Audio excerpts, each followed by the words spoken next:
Voilà, bienvenue dans le royaume intérieur. Je suis votre hôte, Julie Péka.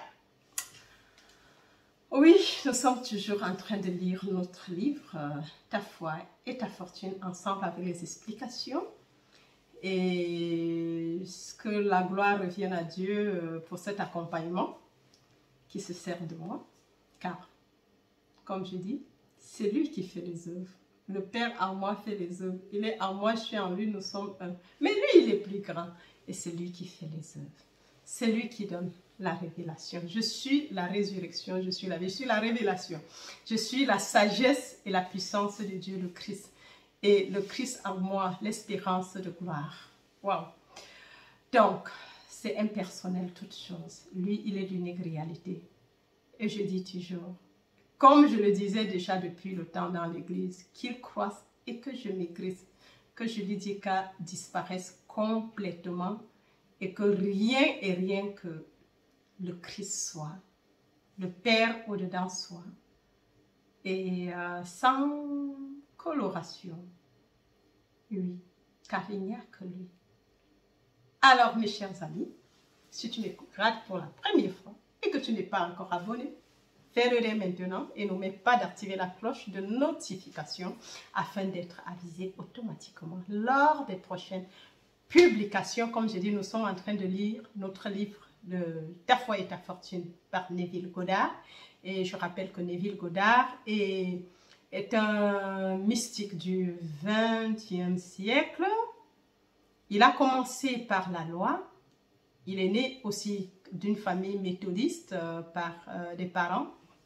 Et il a migré aux États-Unis dans les années, il est né en 1905. Il a migré, je crois, à l'âge de 15 ans, ou c'était 17 ans, quelque chose comme ça, ou 20 ans, Marcy. Et il était danseur. Et c'est là où, quelques années plus tard, il a fait la rencontre de Abdullah, qui a changé complètement sa vie. Et Neville n'était pas seul, il y avait Murphy et beaucoup d'autres. Ouais, mais le plus connu, c'est Murphy quand même.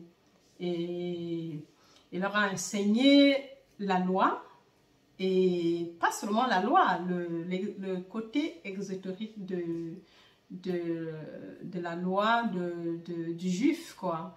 Il leur a enseigné en fait les Écritures, puisque nous savons que la Bible est faite du Nouveau Testament et de l'Ancien Testament. L'Ancien Testament, c'est tout ce qui était depuis, et que pendant que Jésus, avec la loi, tous les codes de la loi inscrits, ce qu'on appelle la Torah, et il leur a donné les explications, en fait, des signes, comment dire, psychologiques de la Bible. Et il leur a même fait comprendre le Nouveau Testament, que eux ils ne comprenaient pas ce que Jésus voulait enseigner, parce que dans l'un, le Nouveau se cache dans l'Ancien, mais après il est révélé. C'était la révélation à vos pères, à vos enfants et aux enfants de vos enfants. Donc la révélation, c'était caché, mais qui a été manifestée. Et Jésus a été le premier des morts, des résurrections. S'il est le premier, ça veut dire qu'il y aura les deuxièmes. Il y a d'autres. Donc voilà, et c'est là où sa vie a complètement basculé. Et c'est vrai que c'est pareil pour chaque personne qui commence à comprendre la Bible avec l'éclaircissement et ce que certaines allégories voulaient dire. La Bible du Nouveau jusqu'à l'Ancien, même si on dit qu'on a coupé, est en parabole. C'est un livre spirituel et non un livre séculaire. Ce n'est pas un livre historique, c'est un livre spirituel. Donc, et sur ce, nous devons lire la Bible avec des explications spirituelles, des histoires racontées. Si on n'a pas l'explication spirituelle des choses racontées, on va penser que c'était une histoire classée dans le temps et l'espace. Non, la Bible est un livre spirituel qui est le même hier, aujourd'hui et éternellement. Il faut seulement comprendre et on pourra jouir de la Bible et non dans les faits tels qu'elles étaient. Prendre les faits tels qu'elles semblent être a conduit le christianisme où il est aujourd'hui. Mais si on va dans l'explication psychologique de la Bible, bien sûr que ça rend la chose autrement. On commence à lire la Bible et comprendre ce que ça voulait nous dire. Voilà. Alors donc, nous continuons. L'humain a si longtemps adoré les images de sa propre création qu'au début, il trouve cette révélation blasphématoire. Mais le jour où l'humain découvre et accepte ce principe comme base de sa vie, ce jour-là, l'homme ou la femme assassinera sa croyance en un Dieu distinct de lui-même. Waouh! Oui, c'est en fait parce que quand on commence à comprendre le principe de création, le principe de flottement, le principe que notre conscience est Dieu, que Dieu est notre être individuel, que Dieu est notre conscience individuelle, bien sûr, la vie devient autre. Que le Dieu, ton je suis est Dieu. Que toi-même, tu crées tes propres misères et non le voisin et non l'oncle au village. Il a fait peut-être quelque chose, mais qu'est-ce que tu en as fait? Bien sûr que séparé de Dieu, ne connaissant pas qui tu es, tu subis parce que tu as accepté subir. Comme je disais dans certains épisodes, passé ou sur l'épisode, dans un des épisodes, que le sentiment de jeu, lorsque le noir américain qui avait compris cela, pour lui, il était né dans un mauvais continent, dans une mauvaise famille, et avec une peau qui apportait des problèmes. Et il le dit au moment où la traite négrière, l'apartheid, bat son plein aux États-Unis, où les Noirs avaient leur quartier et ne pouvaient pas aller jusqu'à un certain niveau. Ils n'avaient même pas droit à l'éducation. Ils ne pouvaient même pas avancer. Mais le gars était bloqué. Il y avait des quartiers qui ne pouvaient pas entrer. Mais quand il a compris le sentiment du Dieu, quand il a compris que son je suis était Dieu, quand au départ il n'a pas compris, il n'a pas accepté. Il dit, mais Neville, c'est pas possible. Je suis né avec cette peau, je suis une maladie incurable. Pour lui, sa couleur de peau était une maladie incurable. Mais allez voir la même personne 3 ans plus tard. Il dit qu'il lui a fallu 3 années pour asseoir qu'il n'y a personne là-dedans. Qu'il n'est pas limité, si oui, par lui-même. Et non les barrières externes et politiques. Il m'énerve. Il était émerveillé. Mais je t'assure que j'ai 3 maisons à louer. Mon bureau est à la Sunshine, quoi. Et il dit qu'il avait 3 propositions et il a choisi un parce que à cause des facilités avec tout ce qu'il avait d'autres facilités. Donc il avait le choix. Mais alors que celui d'avant qui pleurait que sa couleur de peau était un problème. Lui, il était reçu partout. Il avait une maison là où le noir ne devait pas être. Pas parce que la loi avait changé, mais parce que lui, il avait changé la conception de lui-même. Revalorisons-nous. Qui dis-tu que tu es?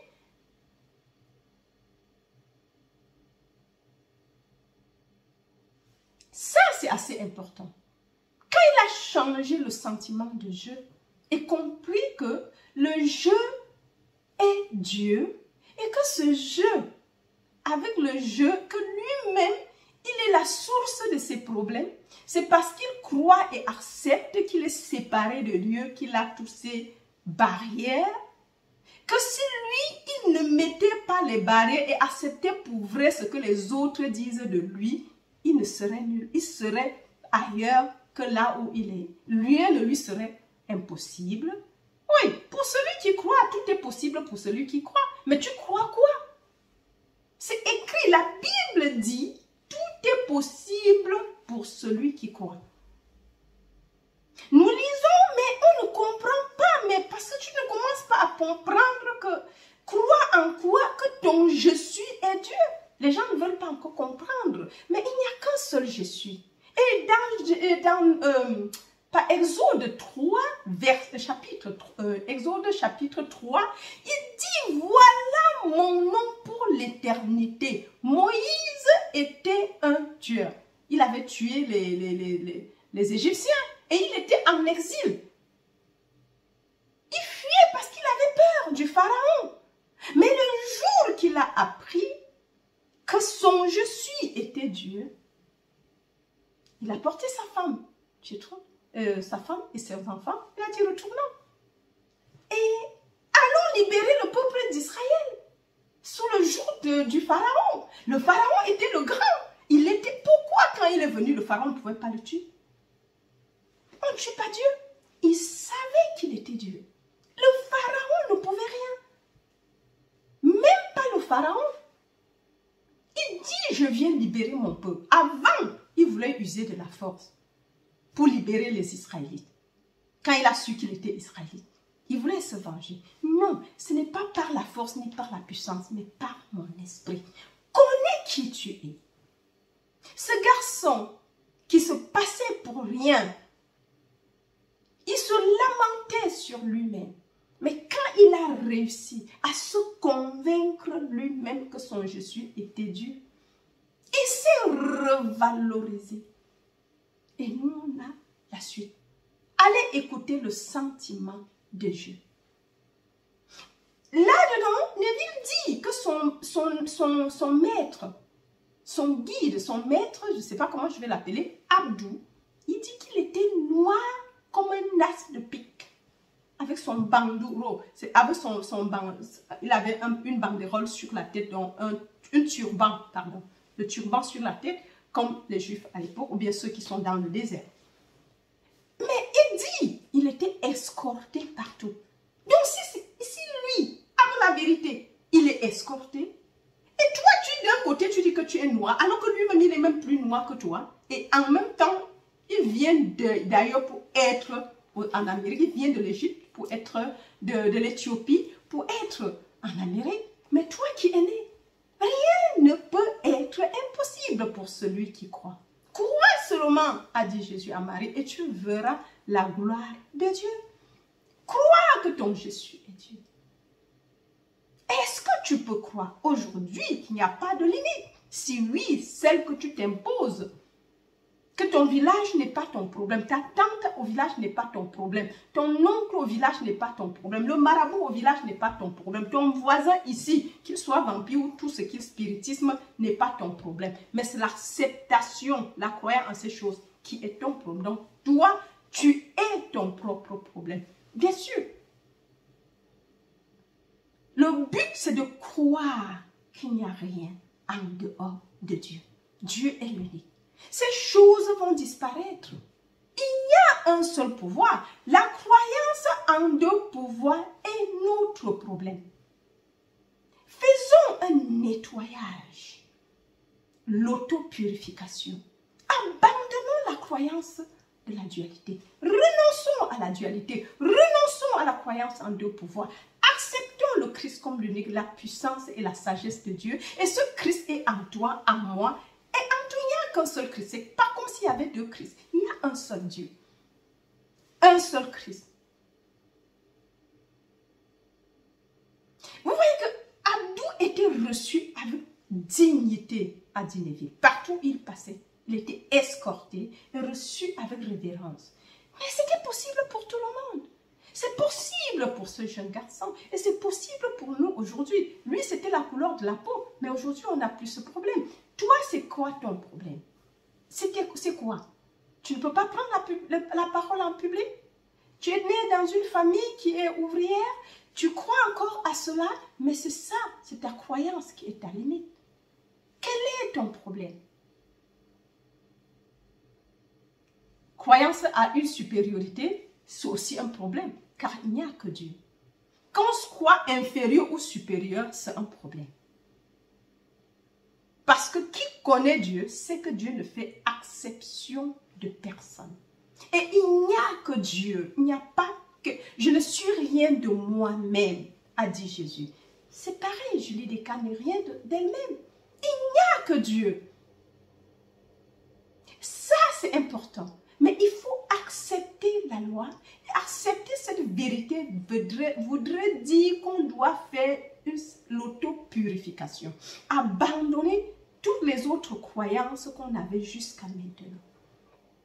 Et comprendre que Dieu est l'unique réalité et Dieu est esprit. Il n'y a pas matière et Dieu est esprit. Il n'y a que l'esprit. Il n'y a pas Dieu et maman. Il n'y a que Dieu. On ne peut pas servir Dieu et maman. On ne peut pas balancer entre la chair et l'esprit. Non, on doit migrer dans un seul, l'esprit. Dieu est l'unique réalité. Mes chers amis, on continue. L'histoire de la transition L'histoire de la trahison de Jésus dans le jardin de Gethsémane illustre parfaitement la découverte de ce principe par l'homme. Encore, l'histoire de la trahison de Jésus dans le jardin de Gethsémane illustre parfaitement la découverte de ce principe par l'homme. On nous dit que les foules armées de bâtons et de lanternes ont cherché Jésus dans l'obscurité de la nuit. Waouh! Et on se demandait, moi je me demandais, mais pourquoi on le cherche seulement dans la nuit? Ils pouvaient l'arrêter en journée.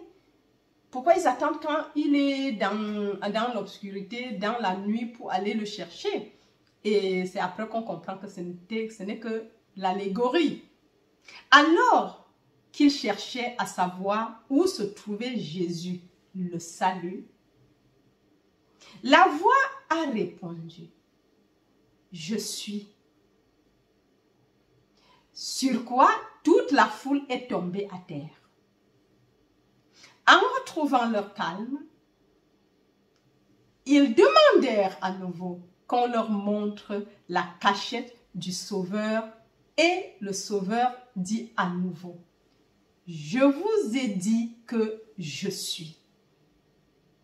Donc, si vous me cherchez, laissez tout le reste partir. » Jean 18, 8.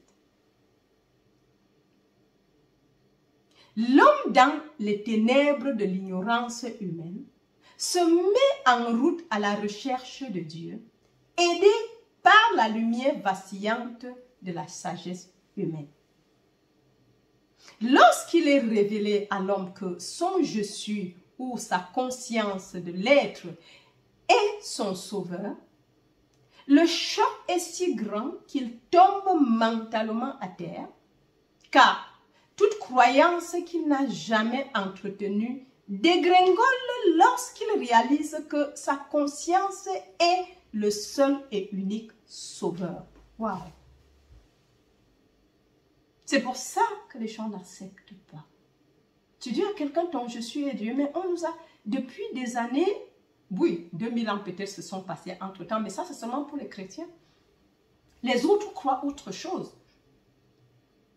Et ce message est enseigné d'une autre manière. C'est pour ça qu'il y a des révélations, des l'éveil partout. Sinon, ça ne devait pas être possible. Mais il y a un seul Christ. Ils ont peut-être un autre nom pour le nommer.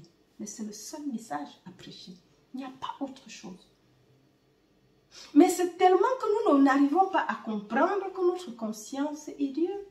Et si elle est Dieu, ça veut dire ce que tu entretiens, c'est ça en fait qui est important dans tout ce que le Neville enseigne, même si c'est d'un côté de la loi, c'est que toi tu es responsable. On est toujours en train de léguer la tâche à l'autre. C'est le voisin, c'est le père, c'est le grand-père, c'est l'oncle, c'est le système, c'est. Mais retournons-nous. Ton je suis est Dieu et qui crée. Pas parce que tu le crées de toi-même. Ce que tu acceptes et que tu as accepté comme vrai commence à être vrai et règle ta vie. Jusqu'à ce que tu te réveilles de la réalité de qui tu es. Et à un moment donné, on commence à chercher le salut. Et on va dans une église. On prêche Jésus-Christ, lui qui est sauveur et tout. Mais ils ne savent pas que ce Seigneur Jésus-Christ est l'imagination humaine et ta conscience humaine. Parce que s'ils le savaient, on ne serait pas aujourd'hui ici. L'église serait très loin. Bien qu'il n'y a qu'une seule église. l'ensemble de tous les croyants du monde entier. Pas croyants à l'église chrétienne, hein, qui croient au message du salut. Donc, et maintenant, quand on leur dit, ils tombent dans l'obscurité, ils tombent dans leur pensée. Non, ça ne peut pas être vrai. Et on commence à refuser. Hein, celui-là blasphème. Il dit que sa conscience est Dieu. Mais c'est la vérité. C'est pour ça que nous sommes où nous sommes. Parce que ce que nous croyons, c'est ça qui fait notre vie. Et ce n'est pas quelqu'un qui croit à ta place. Chacun croit ce qu'il croit. Et ce que tu acceptes comme vrai est vrai pour toi. C'est comme je parlais dans certains épisodes de chaque jour suffit sa peine. Mais si tu crois que ça va se perpétuer, ça se perpétue. Mais qui perpétue quelque chose, un fait qui s'est passé il y a 5 ans? Et que parfois les auteurs ne vivent plus. Qui perpétue ça dans ta vie? C'est toi. Ce n'est pas l'auteur qui n'est plus. Et même ce qui s'est passé hier, c'est toi qui la perpétues maintenant. C'est pour ça que Paul a dit que le soleil ne se couche pas sur ta colère. Parce que quand tu te mets en colère, tu te blesses toi-même. Tu demeures et tu régurgites les mêmes choses. Et c'est ça qui se dépose. Il n'y a rien. S'il y a un truc que quelqu'un peut utiliser, c'est de t'amener à croire la même chose tous les jours. C'est à toi de te réveiller et dire, mon je suis et Dieu est craint. Et qu'à chaque jour suffit sa peine. Je mets fin à cela maintenant en croyant que l'esprit est l'unique réalité. Je pardonne à l'autre 7 fois, 77 fois, peu importe ce qu'il a fait. C'est par ignorance car son je suis aussi est Dieu. Et s'il était conscient que son je suis était Dieu, il serait en train de m'aimer au lieu de me combattre. Et il saura aussi qu'il n'a rien à prendre de moi. Car lui, il est complet où il est. Car son je suis est Dieu. Et ce Dieu est la source de tout ce qui est. L'esprit est l'unique réalité. Et à chaque révélation, au bout de la manifestation, il est complet et total. Et si on commence à comprendre ça, on n'a pas à se plaindre. Tu vois l'autre seulement, même s'il t'a fait du mal, parce que tu étais endormi quelque part, parce que sinon, ce n'est pas possible. Si tu le vois tel qu'il est, les choses commencent à se passer différemment. Il y aura des épreuves. Mais tu ne seras pas tenté plus que ce que tu peux supporter parce que l'épreuve est là, c'est ta commande de l'autre côté aussi. Tant que tu ne changes pas de pensée, tu auras les mêmes expériences. Et même si tu changes de lieu, tu ne changes pas ta conscience. Ça veut dire que la même conscience t'accompagne. Et si la même conscience t'accompagne, tu peux donc deviner ce qui se passe. À tout moment, il remet les mêmes choses, circonstances pour que tu puisses être dans ton milieu. Tu dois être à l'aise. Jusqu'à ce que tu changes le disque dur. Les mêmes choses se répètent. Donc, nous allons comprendre que la loi doit être comprise et pratiquée. Pratiquons l'amour. Pratiquons la paix. Nous sommes la lumière du monde. Je suis est Dieu. Je suis est la lumière. Je suis est la paix. Est source est l'unique vie. Et cette vie, elle est abondante. Elle est éternelle. Elle est infinie. Je suis toi. Je suis lui. Quand il a dit je suis lui, il comprend ça. Il cherche le salut. Mais il dit je suis le salut. Il tombe, il dit non, non, non, ça ne peut pas être vrai. Je suis, quand il dit je suis, il comprend, il se réfère à lui-même. Il dit je ne peux pas être le sauveur. Oui, je suis. Dieu a caché cette vérité en l'homme afin que l'homme fouille à l'extérieur sans jamais le trouver. Et comment chercher ça à l'extérieur? C'est pour cela la grande révélation de tous les temps, c'est que le royaume des cieux est à l'intérieur de vous. Repentez-vous. Changez de pensée, changez de direction, changez de forme. Peut-être tu attends que je te dise comment tu vas manifester l'argent, mais ce n'est pas ce qui est dit ici. Neville donne le message autrement. Il explique inspire beaucoup de choses. Prends de là, puisque c'est l'esprit qui écrit. En 48 heures, il a écrit tout un livre. Ça veut dire qu'il était inspiré. Donc, maintenant, allons-nous utiliser ça et limiter ça juste pour l'obtention des choses? Non, ce que tu dois désirer, c'est quoi? C'est l'esprit qui est la source de toutes choses. Et si tu te vois comme je suis, et qui est la substance de ton être, et qui est la substance de tout ce qui est tout autour de toi, bien sûr que ton tout autour de toi va changer et se conformer à ta croyance. Oui, mes amis, ça c'est ce qu'il est en train de dire ici. Allez, mais sur ça, on doit s'arrêter. Maîtrisons la loi. Croyons que c'est vrai. Et nos vies vont changer. Et c'est le but ici que les vies changent. Allez, je vous aime très, très, très fort, mes chers amis. Et jusqu'à la prochaine. Bye bye.